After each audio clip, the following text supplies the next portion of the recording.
May mga sandali sa buhay na kahit matagal ka nang nananalangin, ay tila nananatiling tahimik ang langit at walang sagot na dumarating sa iyong hinihintay. May mga gabi na habang tahimik ang paligid, ay tinatanong mo ang iyong sarili kung naririnig pa ba ng Diyos ang mga panalangin mong paulit-ulit mong binubulong. Ngunit sa mga oras na pakiramdam mo ay walang malinaw na direksyon ang lahat. Doon madalas kumikilos ang Diyos sa paraang hindi agad nauunawaan ng tao. May mga biyayang dumarating ng tahimik, ngunit sapat upang ipaalala na hindi ka niya kailanman iniiwan. At maaaring ang sandaling ito ang oras na nais ng Diyos na buksan mong muli ang iyong puso sa kanyang mensahe. Sa mundong puno ng pagsubok, maraming tao ang kumakapit sa sariling lakas, ngunit kalaunan ay napapagod din. Kapag ang buhay ay mabigat, may mga laban na hindi kayang lampasan ng tapang lamang. Maraming pagkakataon na ang tao ay nababalot ng takot dahil hindi niya alam ang mangyayari bukas. Ngunit ang Diyos ay nananatiling tapat kahit sa mga araw na puno tayo ng pagdududa. Sa bawat panghihina ng loob, may paalala ang langit na ang pagtitiwala sa Diyos ay hindi kailanman walang kabuluhan. Sinasabi sa Psalm 46 verse 1, God is our refuge and strength, a very present help in trouble. Ibig sabihin nito, sa bawat oras ng kahinaan at kaguluhan, ay may Diyos na handang maging kanlungan at lakas natin. Kapag ang isip ay magulo at ang puso ay mabigat, ang salita ng Panginoon ang nagbibigay ng kapayapaang hindi kayang ibigay ng mundo. Ito ang dahilan kung bakit sa gitna ng pinakamadilim na yugto ng buhay, mahalagang manatiling nakakapit sa Kanya. Bago tayo magsimula, mga mahal kong manunood, iniimbitahan ko po kayo na mag-subscribe sa ating channel para lagi po kayong updated sa mga bagong videos na aking gagawin. Paki-like na din ito at share sa iyong mga kaibigan at baguhin natin ang ating buhay sa pamamagitan ng mga salita ng Diyos. Sa simpleng pag-share mo ng video na ito, maaring may isang pusong muling lumakas at maalalang may Diyos na patuloy na nagmamahal sa Kanya.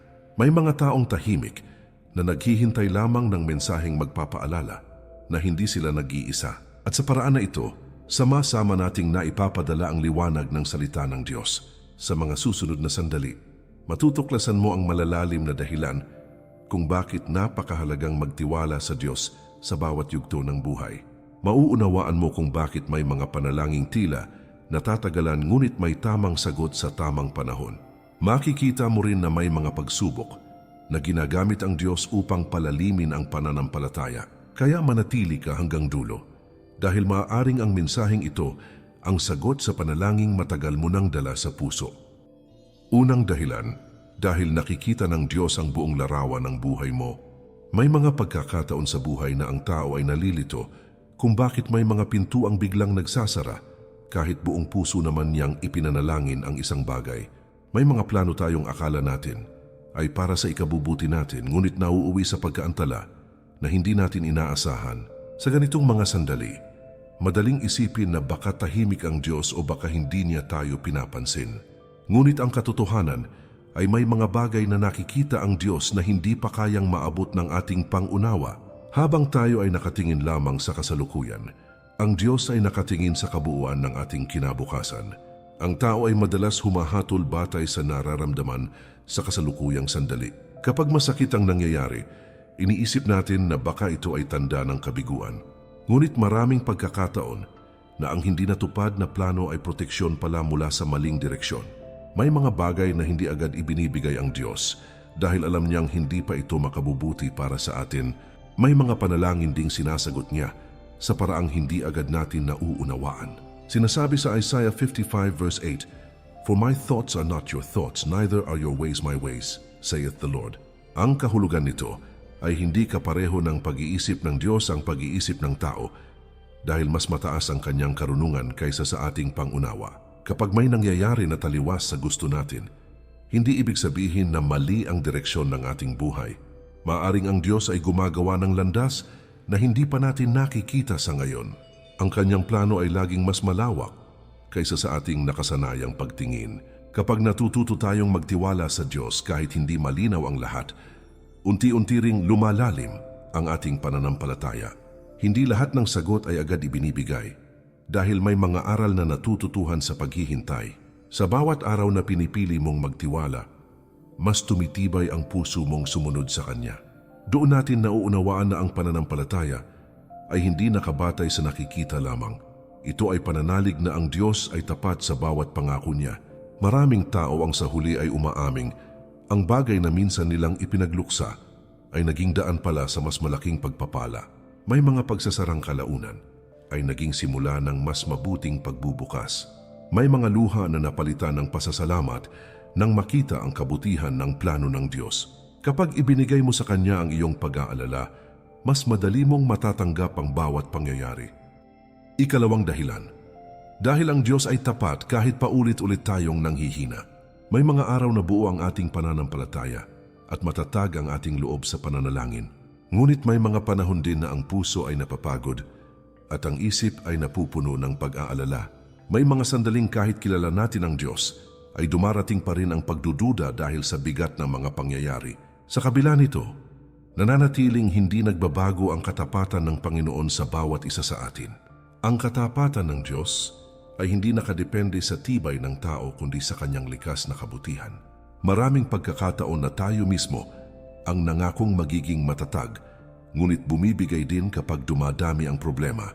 Kapag ang tao ay sunod-sunod na nasasaktan, natural lamang na manghina ang damdamin. Ngunit sa bawat pagkakataong tayo ay nadadapa, ang Diyos ay hindi umaalis sa ating tabi. Hindi niya sinusukat ang halaga natin batay sa dami ng ating pagkukulang. Sa halip, lalo niyang ipinapakita ang kanyang habag sa panahon ng ating kahinaan. Sinasabi sa Lamentations 3 verse 22-23, "It is of the Lord mercy that we are not consumed, because His compassions fail not. They are new every morning, great is thy faithfulness." Ang ibig sabihin nito ay bawat umaga ay may bagong awa at bagong pagkakataong ibinibigay ang Diyos sa atin. Kahit ilang beses tayong mapagod, may bagong lakas na nagmumula sa Kanya araw-araw. Ang Kanyang pagmamahal ay hindi nauubos at hindi rin napapagod sa pag-alalay sa atin. Ito ang dahilan kung bakit may pag-asa pa rin kahit tila mabigat ang kahapon. Kapag naiisip mong parang mabagal ang pagbabago sa buhay mo, mahalagang alalahanin na ang Diyos ay hindi tumitigil sa Kanyang gawain. May mga sagot na dumarating sa tamang panahon at may mga himalang unti-unting nabubuo habang tayo ay naghihintay. Ang tao ay madaling mawalan ng tiyaga, ngunit ang Diyos ay marunong maghintay sa tamang sandali. Habang ikaw ay nagdaraan sa proseso, ang Kanyang kamay ay patuloy na gumagalaw sa likod ng mga pangyayari. Kahit hindi mo pa nakikita ang bunga, hindi ibig sabihin na walang ginagawa ang langit. Kapag pinili mong magtiwala sa katapatan ng Diyos, natututo kang tumingin lampas sa pansamantalang hirap. Nauunawaan mong ang bawat araw ay may bagong biyayang inihahanda para sa iyo. May lakas na dumarating kapag inaalala mong hindi ka kailanman pinabayaan noon. At kung naging tapat ang Diyos sa mga nakaraang laban mo, mananatili siyang tapat sa laban na hinaharap mo ngayon. Ikatlong dahilan. Dahil ang Diyos ay may layunin kahit sa mga pagsubok na hindi mo nauunawaan. May mga pagsubok na dumarating sa buhay na tila walang malinaw na dahilan kung bakit kailangan pa nating pagdaanan. May mga pagkakataon na maayos ang lahat, ngunit biglang may pangyayaring magpapabago sa takbo ng ating araw at pati ng ating damdamin. Kapag nangyayari ito, madalas nagtatanong ang tao kung bakit pinapayagan ng Diyos ang sakit at paghihirap. Ngunit sa likod ng bawat pagsubok ay may layuning hindi agad nakikita sa unang tingin. May mga bagay na tanging panahon at pananampalataya lamang ang makapagpapaliwanag. Ang tao ay kadalasang nakatingin lamang sa hirap ng kasalukuyan, kaya mahirap makita ang mabuting bunga nito. Kapag mabigat ang pinagdaraanan, natural lamang na maramdaman ang panghihina at pangamba. Ngunit maraming pagkakataon na ang pagsubok ang nagiging daan upang mas lumalim ang ating relasyon sa Diyos. Sa mga panahong wala ng ibang matakbuhan, doon mas natututo ang puso na lumapit sa Panginoon. At sa paglapit na iyon, may bagong lakas na unti-unting ibinibigay ang langit. Sinasabi sa Romans 8 verse 28, "And we know that all things work together for good to them that love God, to them who are the called according to His purpose." Ang kahulugan nito ay kahit ang mga pangyayaring mahirap tanggapin, ay kayang gamitin ng Diyos para sa kabutihan ng Kanyang mga anak. Hindi nito ibig sabihin na walang sakit ang proseso, kundi may layunin ang bawat pinapahintulutan niyang mangyari. May mga sugat na kalaunan ay nagiging patotoo ng Kanyang kapangyarihan at katapatan. May mga luha na nagiging simula ng mas malalim na pananampalataya. Kapag naiisip mong tila walang saysay ang iyong paghihintay, mahalagang tandaan na may hinuhubog ang Diyos sa iyong pagkatao. Ang pagtitiis ay hindi lamang tungkol sa pagdaan sa hirap, kundi tungkol sa pagbabagong nangyayari sa loob ng puso. Habang tumatagal ang proseso, mas tumitibay ang iyong pagtitiwala sa Kanya. May mga aral na hindi matututunan sa panahon ng kaginhawahan lamang. May mga karunungang dumarating lamang kapag dumaan ka sa apoy ng pagsubok.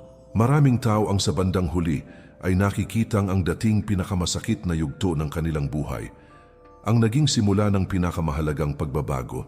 May mga pintong nabuksan dahil sa mga panahong akala nila ay puro pagkatalo ang nangyayari. Kapag ibinigay mo sa Diyos ang iyong sakit, kaya niya itong gawing bahagi ng mas dakilang layunin. At sa bawat araw na pinipili mong manatiling nananalig, unti-unti mong makikita ang kanyang mabuting plano. Ika-4 na dahilan, dahil ang Diyos ay hindi kailanman nahuhuli sa tamang sagot. May mga panahong pakiramdam natin ay napakatagal ng ating paghihintay sa sagot ng Diyos. May mga araw na paulit-ulit nating dinadala sa panalangin ang parehong hinaing, ngunit tila walang agarang pagbabago. Kapag tumatagal ang paghihintay, minsan iniisip ng tao na baka nakalimutan na siya ng langit. Ngunit ang katotohanan ay ang Diyos ay kumikilos sa tamang oras na siya lamang ang ganap na nakaalam. Ang kanyang oras ay hindi kailanman nahuhuli kahit minsan ay tila mabagal sa ating pakiramdam. Ang tao ay kadalasang gustong makita agad ang bunga ng kanyang panalangin. Kapag may pangangailangan, natural na nais nating dumating agad ang kasagutan. Ngunit may mga pagkakataon na ang paghihintay mismo ang bahagi ng paghahandang ginagawa ng Diyos sa ating puso. Habang naghihintay tayo, may mga bagay siyang inaayos sa paligid at maging sa ating kalooban. May mga sagot na kailangan munang sabayan ng tamang panahon upang maging tunay na pagpapala. Sinasabi sa Ecclesiastes 3 verse 11, He hath made everything beautiful in His time. Ang kahulugan nito ay may kagandahang inilalagay ang Diyos sa bawat bagay kapag dumating ang tamang sandali. Hindi lahat ng hinihiling natin ay mabuti kung ibibigay agad sa oras na gusto natin. May mga biyayang mas nagiging makahulugan dahil dumating ito sa panahong handa na tayo. Ang karunungan ng Diyos ang dahilan kung bakit minsan ay may pagitan ng panalangin at katuparan. Kapag natututo kang maghintay ng may pananampalataya, natututo ka ring magtiwala ng mas malalim. Ang paghihintay ay hindi kawalan ng kilos ng Diyos, kundi bahagi ng kanyang mas malawak na plano. Sa mga araw na tila walang nangyayari, may tahimik na gawain ng langit na hindi mo pa lamang nakikita. May mga pinto na hindi agad binubuksan dahil may mga panganib na iniiwas sa iyo. At may mga pagkakataon na pinatitibay muna ang iyong puso bago ibigay ang matagal mong hinihiling. Maraming tao ang kalaunan ay umaaming ang sagot na dumating sa tamang panahon ang pinakamainam na biyayang natanggap nila. May mga bagay na kung dumating ng mas maaga ay hindi sana lubos na naingatan o naunawaan. Kapag inalala mo ang mga nakaraan mong paghihintay, makikita mong hindi ka kailanman pinabayaan ng Diyos. Sa bawat pagkaantala ay may kasamang layuning may kabutihang dala. Ika-5 dahilan, dahil ang Diyos ay nagbibigay ng kapayapaan kahit hindi pa nagbabago ang sitwasyon, may mga pagkakataon sa buhay na ang pinakamabigat ay hindi ang problema, kundi ang gulong dala nito sa isip at damdamin. May mga gabing tahimik ang paligid, ngunit ang puso ay puno ng takot at hindi mapakali. Kapag sunod-sunod ang alalahanin, pakiramdam ng tao ay unti-unti siyang pinanghihinaan sa loob. Ngunit sa gitna ng ganitong kalagayan, may kapayapaang tanging Diyos lamang ang kayang magbigay. Ito ang kapayapaang nananatili kahit hindi pa naaayos ang lahat sa paligid. Ang kapayapaan mula sa Diyos ay hindi nakasalalay sa kung gaano kaganda ang sitwasyon. Ito ay dumarating kahit may luha, kahit may paghihintay, at kahit may mabibigat pang tanong sa puso. May mga sandaling hindi nawawala agad ang problema, ngunit unti-unting gumagaan ang loob dahil sa presensya ng Panginoon. Kapag ang puso ay natutong lumapit sa Kanya, may katahimikang pumapalit sa sobrang pag-aalala. At sa katahimikang iyon, muling bumabalik ang lakas upang harapin ang panibagong araw. Sinasabi sa Philippians 4 verse 7, And the peace of God which passeth all understanding shall keep your hearts and minds through Christ Jesus. Ang kahulugan nito ay may kapayapaang mula sa Diyos na hindi kayang ipaliwanag ng isip ng tao. Ito ay kapayapaang dumarating kahit hindi pa malinaw ang bukas at kahit wala pang nakikitang sagot. Kapag ang Diyos ang pinanghahawakan, ang puso ay natututong huminahon kahit magulo ang paligid. Ito ang uri ng kapanatagang hindi kayang ibigay ng anumang bagay sa mundo. Maraming tao ang naghahanap ng kapayapaan sa panlabas na bagay, ngunit nauuwi pa rin sa pagod at kawalan ng kapanatagan. May mga pansamantalang aliw, ngunit hindi nito lubos na napupuno ang pangangailangan ng kaluluwa. Ang tunay na katahimikan ay dumarating kapag alam mong may Diyos na may hawak ng iyong bukas. Kapag ibinigay mo sa Kanya ang iyong mga alalahanin, unti-unting nababawasan ang bigat na dinadala mo. At habang lumalalim ang pagtitiwala mo, mas nararamdaman mong hindi ka nag-iisa. May mga laban sa buhay na hindi agad nawawala, ngunit nagiging mas magaan kapag may kapayapaang nagmumula sa pananampalataya. May mga sitwasyong hindi pa nababago, ngunit ang puso ay nagiging mas matatag dahil sa presensya ng Diyos. Kapag natutunan mong manahimik sa harap ng Panginoon, mas malinaw mong maririnig ang Kanyang pag-aalaga. Sa bawat araw na pinipili mong magtiwala, may bagong lakas na dumarating mula sa Kanya. Ika-6 na dahilan, dahil ang Diyos ay hindi ka kailanman iniiwan sa panahon ng iyong pinakamabigat na laban. May mga yugto sa buhay na pakiramdam ng tao ay siya lamang ang lumalaban at walang tunay na nakauunawa sa bigat ng kanyang dinadala. May mga araw na kahit napapalibutan ka ng ibang tao ay nararamdaman mo pa rin ang matinding pag-iisa. Kapag sunod-sunod ang pagsubok, madaling isipin na baka napakalayo na ng Diyos sa iyong kalagayan. Ngunit ang katotohanan ay sa mismong sandaling pakiramdam mo ay mag-isa ka, naroon ang Panginoon na tahimik na umaalalay sa iyo. Hindi man siya laging nakikita ng iyong mata. Nararamdaman siya ng pusong patuloy na nananalig. May mga pagkakataon na ang tao ay napapagod na magpaliwanag ng kanyang nararamdaman dahil kahit siya mismo ay hirap itong unawain. Kapag mabigat ang laban, minsan sapat na lamang ang tahimik na paghinga at maikling panalangin upang makaraos sa isang araw. Sa mga ganitong sandali, mahalagang tandaan na hindi sinusukat ng Diyos ang iyong lakas bago siya lumapit. Lumalapit siya lalo na kapag ikaw ay mahina at halos wala nang masabi. At doon mo mararamdaman na may lakas na dumarating na hindi galing sa sarili mong kakayahan. Sinasabi sa Deuteronomy 31 verse 8, "And the Lord He it is that doth go before thee. He will be with thee, He will not fail thee, neither forsake thee." Ang kahulugan nito ay ang Diyos ay nauna nang kumikilos bago mo pa maranasan ng isang pagsubok. Hindi Kanya inihahatid sa laban na walang kasamang gabay at lakas mula sa Kanya. Kahit hindi mo alam ang susunod na mangyayari, alam ng Diyos ang bawat hakbang na dapat mong daanan. At sa bawat hakbang na iyon, may presensya siyang nananatili sa tabi mo.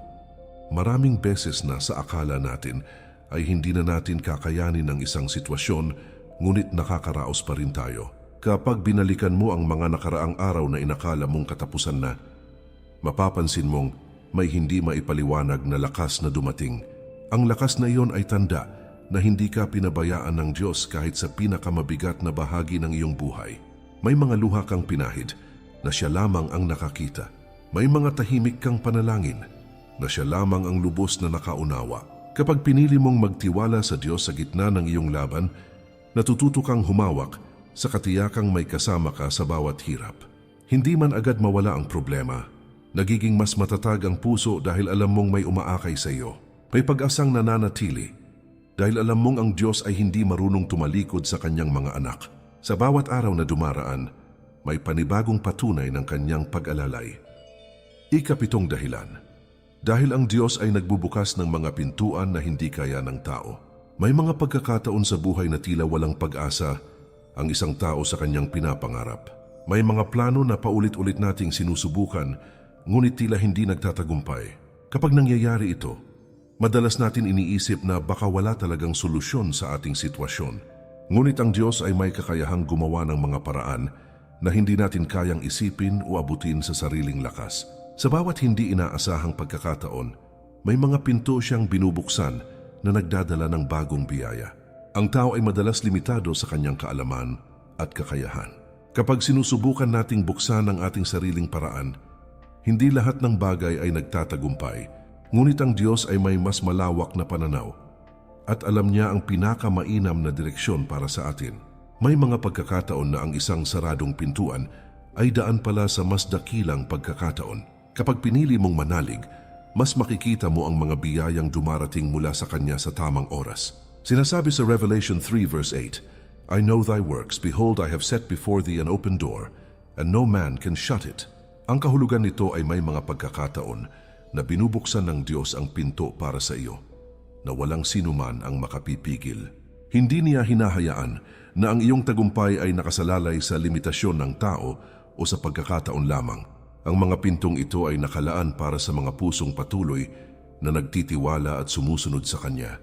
Sa pamamagitan ng Kanyang mga pinto, natututo tayong umasa sa kapangyarihan at gabay ng Diyos. Kapag may bukas na hindi mo inaasahan, natututo kang maging matiyaga at mapagpasalamat. Ang bawat pagbubukas ng pintuan ay may kasamang aral na nagtuturo ng pagtitiwala at pananampalataya. May mga pagkakataon na sa paglipas ng panahon, mapapansin mo na ang mga dating hadlang ay Siya palang nagdala sa iyo sa mas malaking pagpapala. Ang Diyos ay hindi nagmamadali, ngunit hindi rin nagkukulang sa pagbibigay ng tamang pagkakataon. Sa bawat hakbang, may Kanyang gabay na naglalagay sa iyo sa lugar na dapat mong mapunta. Maraming tao ang nakakaligtaan na ang bawat tagumpay ay bunga ng gabay ng Diyos. Kapag natutong magtiwala sa Kanya, nagiging malinaw na ang Kanyang mga pinto ay laging nakabukas sa tamang panahon. May mga pagkakataon na ang mga pangyayaring akala natin kabiguan ay nagiging susi sa mas dakilang biyaya. Ang pagtitiwala sa Diyos ay nagbubukas ng bagong pananaw at lakas sa ating puso.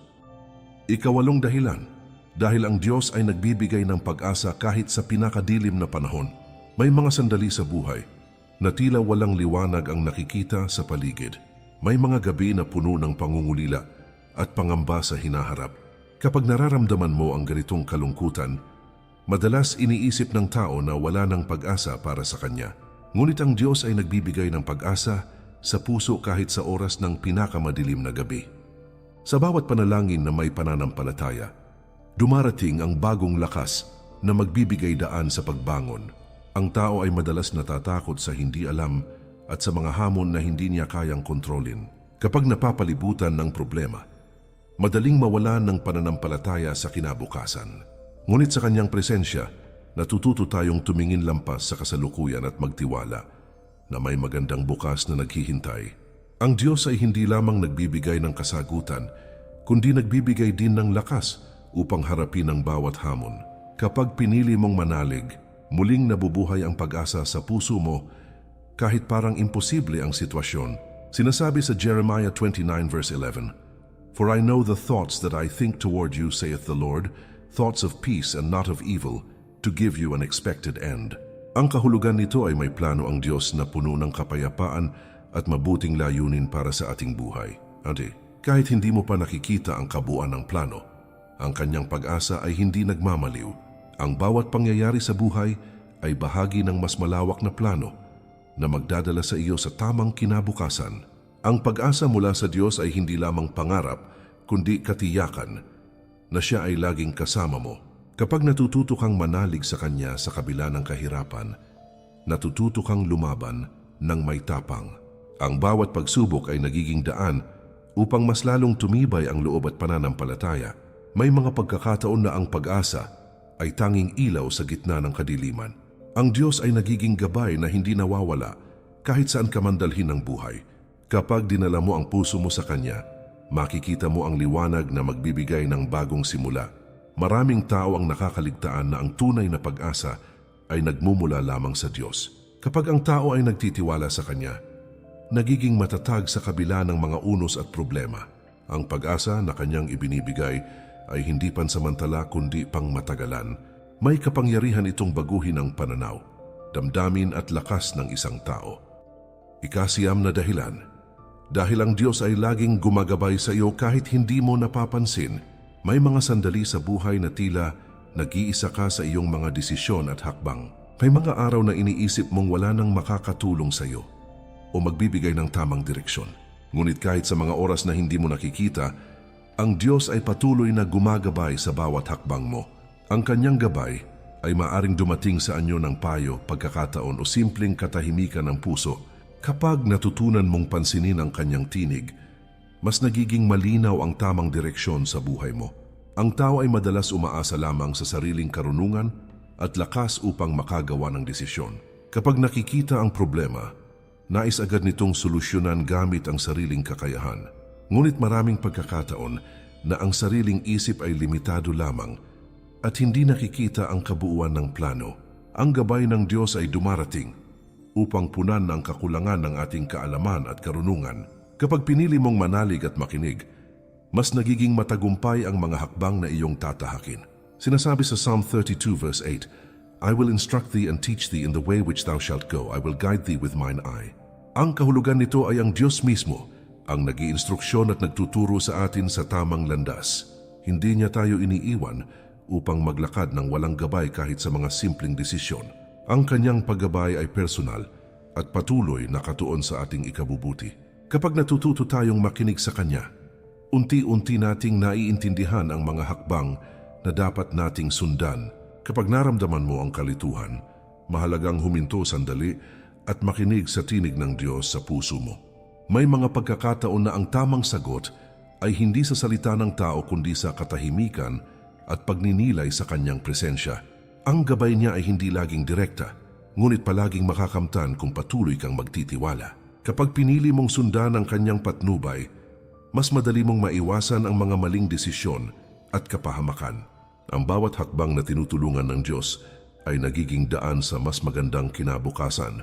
Maraming tao ang hindi napapansin na may mga banal na kamay na gumagabay sa kanila araw-araw. Kapag natutunan mong kilalanin ang Kanyang presensya, mas nagiging maayos ang direksyon ng iyong buhay. Ang gabay ng Diyos ay hindi laging halata, ngunit palaging epektibo sa pagbubukas ng tamang landas. Sa bawat pagkakataon na sinusunod mo ang Kanyang tuntunin at payo, mas ramdam mo ang Kanyang pagmamahal. Ika-10 dahilan, dahil ang Diyos ay nagbibigay ng tunay na kaligtasan at katuparan sa buhay mo. May mga tao sa mundo na naghahanap ng katuparan sa material na bagay, pera o katanyagan. May mga araw na iniisip ng tao na kapag nakuha na ang mga ito, makakamit na ang tunay na kaligayahan. Ngunit ang tunay na katuparan at kaligtasan ay nagmumula lamang sa Diyos at sa Kanyang salita. Kapag pinili mong manalig at sundin ang Kanya, natututo kang makita ang kahulugan ng bawat pangyayari sa buhay mo. Ang Kanyang presensya ay nagbibigay ng kasiguraduhan at kapanatagan na walang kayang palitan sa mundo. Ang tao ay madalas nadadala ng tukso at pansamantalang aliw na nagdudulot lamang ng panandaliang saya. Kapag hinahanap ang katuparan sa sariling paraan, madalas nauuwi ito sa pagkadismaya at kawalan ng kapayapaan. Ngunit ang Diyos ay tanging nagbibigay ng pangmatagalang kaligtasan at katuparan na hindi nagbabago. Sa Kanya, natututo tayong mahalin ang tama at iwasan ang mali kahit mahirap ang desisyon. Kapag ang puso ay nakatuon sa Kanya, mas malinaw ang landas at mas matibay ang paninindigan sa buhay. Sinasabi sa John 3 verse 16, For God so loved the world that He gave His only begotten Son, that whosoever believeth in Him should not perish, but have everlasting life. Ang kahulugan nito ay ibinigay ng Diyos ang Kanyang anak upang ang sinumang mananalig ay magkaroon ng buhay na walang hanggan. Ito ay garantiya ng tunay na kaligtasan na hindi nakabase sa kayamanan o kapangyarihan ng tao. Kapag pinili mong manalig, natatanggap mo ang kaloob ng buhay na ganap at may layunin. Ang kaligtasan at katuparan na mula sa Diyos ay nagbibigay ng katahimikan at kasiyahan na hindi matutumbasan ng anumang bagay sa mundo. Kapag naiintindihan mo ang kahalagahan ng pagtitiwala sa Diyos, mas nagiging maliwanag ang direksyon ng buhay mo. Ang bawat hakbang na ginagawa mo na nakatuon sa Kanya ay nagdudulot ng mas makabuluhang resulta kaysa sa sariling plano lamang.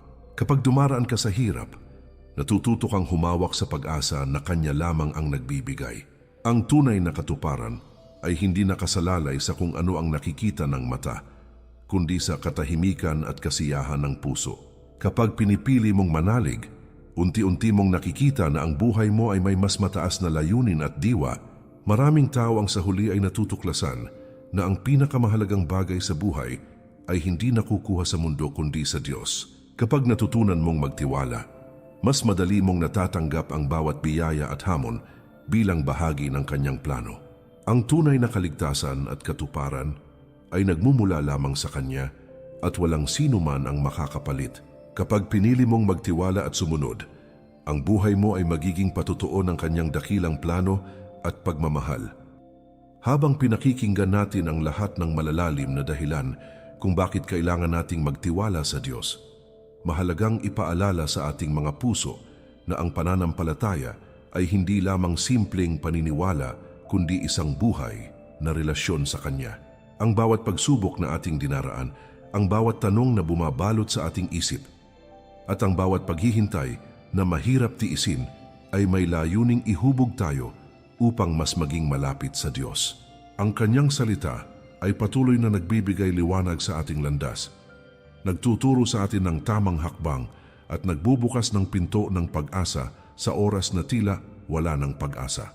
Kapag ating inilalaan ang ating buhay sa Kanya, natututunan natin na ang bawat luha, bawat pangarap at bawat tagumpay ay bahagi ng Kanyang dakilang plano na puno ng pagmamahal at habag.